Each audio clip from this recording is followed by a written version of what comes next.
Kalau saat ini kamu sedang berjuang mempertahankan usaha kecilmu, kamu tidak sendirian.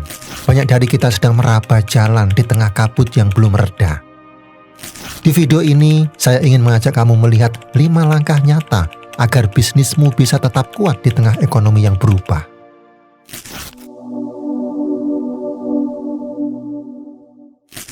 Setiap bisnis seperti api yang harus dijaga. Ia bisa padam bila tidak diberi kayu yang tepat, tapi juga bisa membesar bila ditiup arah angin yang benar. Kadang bukan apinya yang lemah, tapi bahan bakarnya yang tidak sesuai. Dan sekarang sudah saatnya kita lihat ulang bahan bakar yang selama ini kita gunakan. Mari kita renungkan cara menjaga bara usahamu tetap menyala dalam iklim ekonomi yang baru ini. Yang pertama, adaptasi teknologi.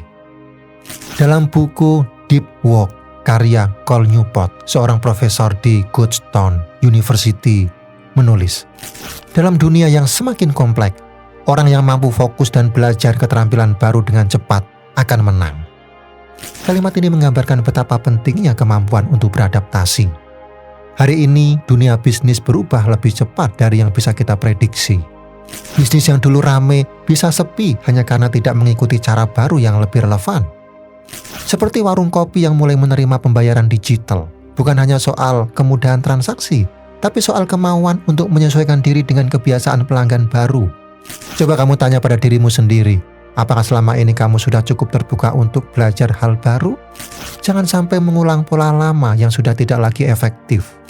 Kita tidak harus menjadi ahli teknologi, tapi kita perlu cukup rendah hati untuk terus belajar, karena teknologi bukan lawan kita. Ia bisa menjadi perpanjangan dari mimpi dan visi besar yang ingin kita capai.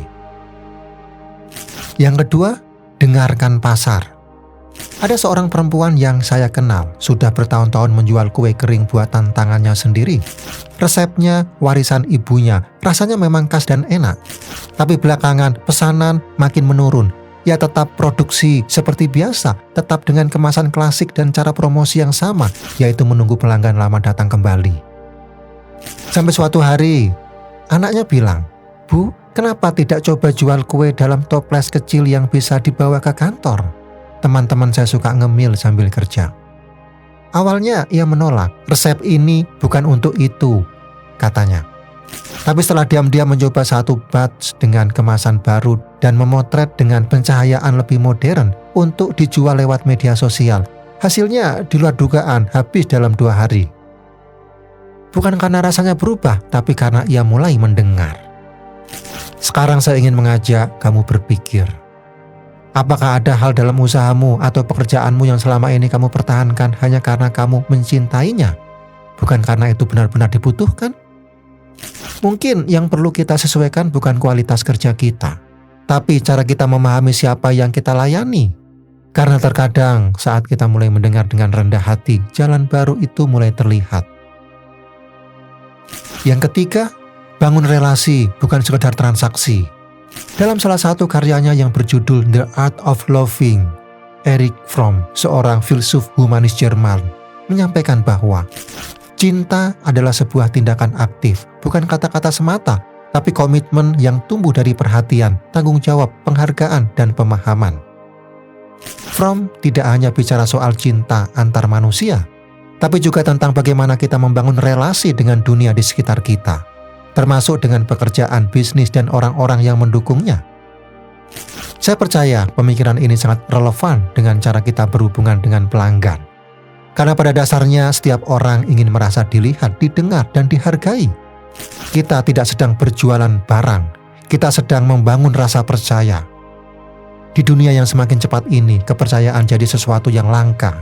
Tapi justru karena itu nilainya semakin tinggi. UMKM yang meluangkan waktu untuk menyapa pelanggannya, membalas komentar dengan tulus, atau meminta maaf saat ada kekeliruan, seringkali mendapatkan tempat khusus di hati pembeli, bukan karena diskonnya, tapi karena rasa dihargainya. Saya ingin mengajak kamu merenung. Apakah selama ini kamu sedang menjual atau sedang membangun hubungan? Apakah orang datang kembali ke tokomu karena produknya atau karena mereka merasa dimanusiakan? Fromm mengajarkan bahwa yang menguatkan hubungan bukan kecepatan, tapi kualitas perhatian. Maka dalam setiap interaksi, Mari kita hadir bukan sebagai penjual, tapi sebagai manusia yang benar-benar peduli. Dan dari sanalah bisnis kita bisa tumbuh bukan hanya besar, tapi juga bermakna. Yang keempat, kelola keuangan dengan disiplin. Banyak orang merasa sudah bekerja keras setiap hari, jualan, melayani pelanggan, kirim barang. Tapi ketika ditanya, uangnya kemana? Mereka hanya bisa tersenyum pahit. Bukan karena tidak laku, tapi karena uang datang dan pergi tanpa jejak yang jelas. Seringkali uang usaha dicampur dengan uang pribadi, lalu dipakai dulu dengan niat mengganti nanti. Tapi nanti itu seringkali hilang ditelan kesibukan. Dan akhirnya modal pun ikut terkikis tanpa sadar. Padahal kekuatan bisnis bukan hanya soal omset besar, tapi tentang bagaimana kita menjaga aliran uang dengan jujur dan disiplin. Cukup mulai dari hal kecil dengan memisahkan uang pribadi dan usaha. Catat setiap pemasukan dan pengeluaran, dan biasakan bertanya pada diri sendiri sebelum mengeluarkan uang. Ini kebutuhan usaha atau hanya keinginan sesaat? Saya ingin mengajak kamu merenung. Apakah selama ini kamu benar-benar tahu kemana setiap rupiah hasil kerjamu pergi? Atau kamu masih terjebak dalam kebiasaan lama yang terlihat sepele, tapi pelan-pelan menguras kekuatan usahamu? Kita tidak harus jadi ahli keuangan, tapi kita perlu cukup peduli untuk menjaga jerih payah kita sendiri. Karena dari kedisiplinan kecil yang dijaga setiap hari, fondasi usaha bisa jadi lebih kokoh di tengah tantangan zaman. Yang kelima, bangun mental. Dalam buku Grit, karya Angelia Duckworth, seorang psikolog dan profesor, menulis, bukan bakat, tetapi kegigihan yang membuat seseorang bertahan dan berhasil. Saya ingat betul saat pertama kali membaca kutipan ini, rasanya mengagetkan, tapi juga menenangkan. Karena banyak dari kita sering merasa kurang hebat, kurang pintar, atau kurang berbakat. Padahal yang paling sering menentukan bukan siapa yang paling cepat berlari, tapi siapa yang paling sabar menapaki jalan panjang. Dalam dunia usaha, ini terasa sangat nyata. Tidak sedikit orang yang menyerah hanya karena merasa gagal sekali atau dua kali. Padahal bisa jadi keberhasilannya tinggal satu langkah lagi jika ia bersedia bertahan sedikit lebih lama. Saya ingin mengajak kamu merenung sejenak. Apakah selama ini kamu sudah cukup sabar menjalani proses? Apakah kamu benar-benar memberi ruang bagi dirimu untuk jatuh, belajar, dan bangkit lagi? Mental tahan guncang bukan sesuatu yang instan. Ia dibentuk oleh kebiasaan kecil setiap hari. Mau mencoba lagi meski kemarin gagal, mau tersenyum meski hari ini sepi, dan mau terus belajar walau jalan terasa lambat. Jika hari ini kamu sedang lelah, ingatlah satu hal bahwa kegigihanmu tidak langsung terlihat hasilnya. Tapi diam-diam ia sedang membentuk fondasi yang kokoh. Dan selama kamu belum menyerah, usahamu belum benar-benar kalah.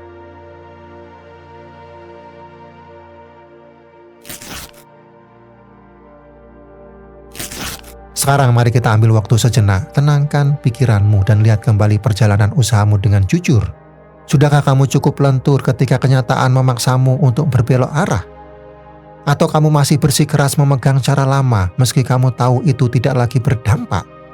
Sudahkah kamu memberi ruang bagi dirimu sendiri untuk belajar hal baru, membuka diri terhadap perubahan, dan jujur pada apa yang sebenarnya dibutuhkan saat ini? Seringkali kita terlalu sibuk bertahan sampai lupa bertumbuh. Kita sibuk mengejar omset sampai lupa bahwa bisnis bukan hanya soal angka. Ia adalah cermin yang memantulkan sejauh mana kita punya ketekunan, ketulusan, dan keberanian untuk menyesuaikan diri tanpa kehilangan arah. Seperti kutipan yang pernah saya dengar dan selalu membekas di hati. Yang mampu bertahan bukanlah yang terkuat, tapi yang paling bisa beradaptasi.